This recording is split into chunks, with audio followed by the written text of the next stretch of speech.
Do you like monster taming games? How about farming games?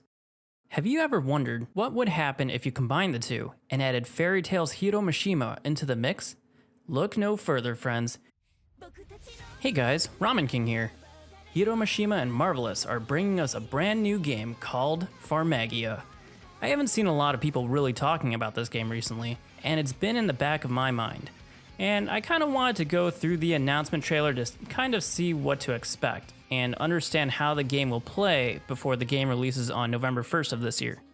Farmagia gameplay was first officially revealed during the Nintendo Direct on June 18th of this year, with a follow-up trailer from Xseed a couple days later on June 20th. The story takes place in a land called Felicidad, where each continent is controlled by oppressive leaders called the Oración Seis, and it's up to us to stop them. As I kind of mentioned earlier, Farmagia is an amalgamation of monster taming and farming. Focusing on the monster taming aspect first, in a couple of the gameplay sequences from the Nintendo Direct announcement trailer, we see the player controlling one of the main characters named Ten, as well as 4 groups of monsters, with each group containing one monster species assigned to a single button press. These same monster panels swap to what I assume to be bigger monsters that your party can fuse into as mentioned later in the trailer. I'm wondering if you'll need a certain set of monsters in your party to summon certain fusion monsters, kind of like Yu-Gi-Oh! It also seems like we don't control the summon itself, and it just does a certain amount of damage after the summoning cinematic is finished. Battles also seem to have a rating that's probably based on battle damage given and received, or how many skills were used to attack your foe. Similar to Pokemon, we do see that there are elemental weaknesses depending on what monsters you're using to attack. As we can see in this fight against a big doo-doo poo-poo monster, he's not weak to this group of Fangs attacks, but is weak to the Archie monster attacks. Monsters can specialize in certain stats via training. Training seems to require specialized items, as we can see here. This level 5 Fang needs Super Zingy Jelly to train up his defense.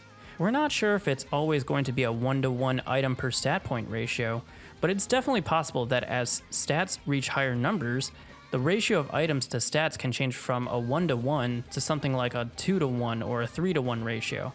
I'm also curious to see if it's going to be something similar to games like Monster Rancher or Digimon World, where there's a chance for a failure in training, or a chance to get better stat increases. There's actually not too much to say about the farming aspect, and honestly, I'd say from how much the battles are focused on in the trailer, this game is definitely going to be more of a monster tamer than a farming game. However, while the farming might seem typical at first glance, I'm wondering if having certain monsters will have a big impact on what you can grow. From what we can see here, players will have access to their own plot of land to grow monsters. You'll have a set of tools to till, monster seeds to grow, and what I consider to be one of the most interesting parts of the game is how we water the plants. If you look closely, we're not using a watering can, but using one of the monsters, which I believe are called Ribbit. Now, this could mean that we'll have a set of specific monsters to use as farming tools, but what would be even cooler is if different monsters could perform different jobs, but also in varying ways. For instance, this Ribbit monster could water 1 square, but a different species could water an area of 3x3. Or this yellow monster could pound the ground and harvest all the monsters at once, while another can just farm 1. How cool would that be? I'm definitely stoked for this game to come out. We're also getting continuous tidbits of Farmagia information about the monsters and some of the Oración Seis from Marvelous USA on Twitter, so definitely check out their page. This game will be out on November 1st on Nintendo Switch, PS5, and Steam. Sorry, Xbox players. That's the end of the video, guys. Don't forget to like and subscribe for continuing information on Farmagia, and I will see you all in the next video.